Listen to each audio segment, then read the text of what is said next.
Nas últimas semanas tivemos várias notícias negativas que impactaram muito o mercado de criptomoedas e o Bitcoin. Porém, na última semana tivemos uma entrada líquida de 440 milhões de dólares em produtos relacionados a ativos digitais listados em bolsa, ou seja, o institucional voltou a comprar. Então, nesse vídeo, vamos discutir o que aconteceu na última semana, que etapa do ciclo nós estamos e por que temos uma porcentagem muito grande de Bitcoin em perdas. Então, se tu gosta desse tipo de conteúdo, fica comigo até o final do vídeo e já aperta o botão do like. Basicamente, nesse vídeo aqui eu separei um material para a gente entender realmente, de fato, que etapa do ciclo nós estamos, o quanto o institucional comprou somente nessa semana e os ETFs, por que as altcoins ainda estão perdendo contra o Bitcoin e a oportunidade que nós estamos passando para comprar os preços de agora, que daqui a meses vão estar muito mais caros do que hoje. Então, para a gente entender de fato o que realmente está acontecendo no mercado de cripto, a gente tem que entender um pouquinho mais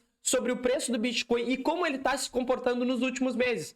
A gente teve aqui no preço do Bitcoin, a gente nunca tinha visto o preço do Bitcoin bater a all-time high antes do halving. A gente sempre teve o halving, depois a gente bateu o topo histórico. Repara aqui que no halving de 2020, o topo histórico era lá em 20 mil dólares. E a gente, depois que a gente viveu o halving, a gente chegou no topo histórico de 20 mil dólares. Aqui também, quando a gente teve o halving lá em 2016, o topo histórico do Bitcoin foi depois, lá em cerca de fevereiro ou até aqui mesmo em janeiro de 2017.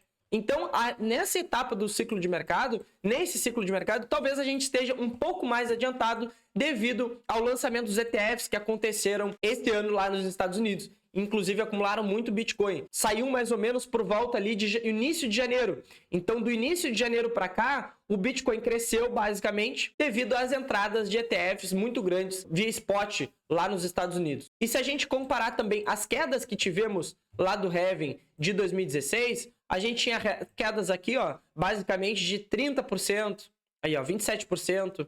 Aqui também foi de 37%, até maiores do que é hoje. Aqui a gente teve quedas também de 40%. Então, não é uma quedinha agora de 30% que a gente está do topo até agora, ó, são 23%. E até o fundo aqui foi 27%. Então, não é uma quedinha que a gente está passando agora, que provavelmente aí a gente acabou o ciclo. Não. Nesse gráfico aqui da Glassnode, a gente consegue ter uma comparação do ciclo de 2022, do ciclo de 2018 a 2022 e do ciclo de 2015 a 2018. Repara como estamos no meio do ciclo de alta das criptomoedas. Então, ainda temos um tempo até a gente alcançar o patamar lá da all-time high, se a gente copiar, por exemplo, o ciclo lá de 2022. Se a gente copiar exatamente o ciclo de 2022, a gente vai ter uma alta no Bitcoin até janeiro de 2025. Se a gente viver a mesma coisa que no ciclo lá de 2015, a gente vai ter uma alta no Bitcoin até janeiro aqui de 2026. Eu não acho que isso aqui pode acontecer. Na minha opinião, o Bitcoin pode bater o topo histórico entre janeiro de 2025 e setembro aí de 2025. Outro dado muito interessante também que a gente pode estar vendo aqui no dado on-chain é realmente o supply do Bitcoin em loss, que é basicamente o Bitcoin que está em perda. Geralmente, quando a gente tem um supply muito grande aqui de Bitcoin em perdas, a gente tem geralmente uma reversão de mercado. Repara aqui que a gente tinha quase 4,5 milhões de Bitcoin em perdas não realizadas e o preço aqui chegou a um patamar aqui e começou a subir. Aqui também, repara que a gente estava aqui uma quantidade meio grande aqui de Bitcoin em perdas e a gente também começou a subir no preço aqui em Bitcoin. Conforme ele foi subindo, as perdas não realizadas vieram aqui para baixo e agora a gente tem realmente uma esticada muito grande aqui, ó, do total do supply, né, do Bitcoin em perdas, e aí a gente pode ser que a gente esteja chegando aqui numa reversão de tendência. Outro fato também muito interessante é que o interesse institucional em produtos relacionados a ativos digitais listados em bolsa voltou durante essa semana. A gente teve 3 semanas aqui de fluxo negativo para o mercado de criptomoedas, e nessa semana a gente teve um fluxo positivo para esses produtos relacionados a ativos digitais. A gente teve uma entrada de 441 milhões de dólares com a recente fraqueza aí de preços motivadas aí pela Mt. Gox e a pressão de venda do governo alemão. provavelmente o institucional viu uma oportunidade e foi lá e adquiriu aí 440 milhões de dólares. O Bitcoin aqui viu uma entrada de 398 milhões, que representa 90% desse capital. A gente consegue ver aqui, ó, 398 milhões de dólares em Bitcoin, 10 milhões de dólares em Ethereum, e aqui na Solana pegou aqui também 16 milhões de dólares, ou seja, o fluxo essa semana foi positivo, tá? Se a gente for ver os ETFs aqui também, durante a semana passada, entre o dia 1º e o dia 5, foram 2 dias que chamaram muita atenção. Foi o dia 1º, que foi na segunda-feira, onde a BlackRock acumulou 65 milhões de dólares e a Fidelity aqui 40 milhões de dólares. No total do dia foram 129 milhões de dólares.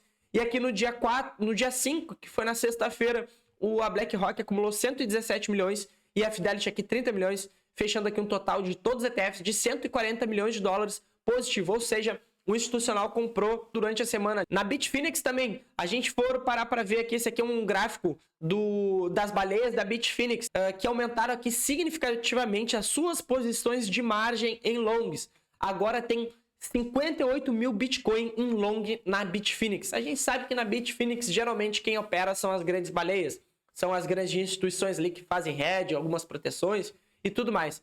Então, a gente teve um aumento aqui de 10 mil Bitcoin, desde o mínimo ali de 48 mil no dia 13 de julho. Então, do dia 13 de junho para cá, essas instituições, elas aumentaram os seus longs aqui na Bitfinex. Geralmente na Bitfinex opera a baleia, então esses caras aqui sabem o que estão fazendo. E para finalizar, como a gente tem um fluxo muito positivo aqui para o mercado de cripto, mas muito desse dinheiro está indo para produtos relacionados ao Bitcoin, aqui a gente tem uma análise também do Benjamin Call, aqui lá do Into Cryptoverse, que ele compara os pares aqui de altcoins contra o Bitcoin e também aqui uma estimativa da liquidez global. Então essa aqui, mais em amarelinho aqui, esse risco aqui em amarelo, é a liquidez global aqui dos bancos centrais, que a gente sabe que está caindo até o presente momento. E aqui atrás é o Total 3, ou seja, todas as criptomoedas menos Bitcoin e Ethereum, menos o USDT comparado ao BTC, ou seja, o par das altcoins relacionadas ao Bitcoin. E a gente teve uma queda aqui, ó, a grande parte dessas altcoins perderam região de suporte e provavelmente irão ter uma queda maior, ou seja, o Bitcoin ainda pode subir mais que outras altcoins. Eu continuo achando ainda que esse ciclo de mercado é um ciclo de mercado aí virado totalmente para o Bitcoin. E se tu tá gostando desse tipo de conteúdo, já te convido a receber todos os dias um áudio 100% gratuito meu, avaliando o mercado de cripto e também o mercado de runes, que é o mercado que eu acompanho bastante. O primeiro link aqui na descrição é o link do Batalhão de Satoshi, que é a comunidade 100% gratuita. E para nós, meros mortais, que não temos tanto dinheiro assim, o que a gente pode fazer? A gente tem que aproveitar as promoções e realmente cuidar e ver as melhores oportunidades aqui para acumular Bitcoin. Então, se a gente for ver aqui no Fear and Greed Index do Bitcoin, a gente está ali perto da região de extremo medo, ou seja, chegando perto ali da casa dos 30 pontos. Sempre quando a gente tem a região aqui de extremo medo no mercado de cripto, no preço do Bitcoin, a gente tem regiões extremamente significativas para acumular aqui Bitcoin e criptomoedas. Repara que lá em 2020, quando a gente teve lá em março de 2020, né, a gente teve o fato aquele que aconteceu, o mercado estava abaixo dos 20 pontos aqui, ó, geralmente, né? Na queda da FTX também, a gente teve vários dias aqui de queda muito grande e aqui os pontos lá do Fear and Greed Index na casa ali dos 20, 30 pontos. Agora a gente está entrando numa fase que a gente estava com muito otimismo no mercado de cripto e no Bitcoin, e agora entramos numa fase aqui de medo, ou seja, geralmente quando a gente compra na região do medo, a gente está comprando pontos muito interessantes ali de compra no Bitcoin. E aqui também é um mapa de liquidação aí do Bitcoin para o USDT lá na Binance, né? A gente tem uma enorme parede de liquidez aqui, ó. Depois desse fundo duplo que aconteceu no gráfico aqui de 4 horas, a gente tem uma enorme liquidez aqui passando a região dos 60 mil dólares. Então, provavelmente, a gente vai ter uma liquidez aí acima e estopando a galera que tá shortada no mercado. Então, pô, não se alavanque, certo? O que a gente tem que acompanhar é realmente ver se o preço do Bitcoin vai se comportar e vai vir liquidar essa galera. E quando liquidar, se ele vai achar uma região de suporte ou vai voltar a cair novamente, tá? E o governo alemão aqui continua vendendo, continua fazendo FUD no mercado, né? A gente teve aqui várias transações para corretora, para Bitstamp, para Kraken, para Coinbase, mas agora eles já meteram aqui várias transações de inputs dentro da carteira aqui, ó. Eles estão recebendo da Bitstamp, da Kraken, da Coinbase, ou seja, todas essas transações foram enviadas de voltas aqui para a carteira da Alemanha. Então, mais uma vez, o mercado cripto aí nos surpreendendo, a Alemanha fazendo trade de Bitcoin, essa é uma novidade aí bastante interessante, né? Tu gostou desse tipo de conteúdo? Já deixa o likezão, te inscreve no canal, ativa o sininho e entra lá para a comunidade do Batalhão do Satoshi. E tamo junto, gurizada. Falou!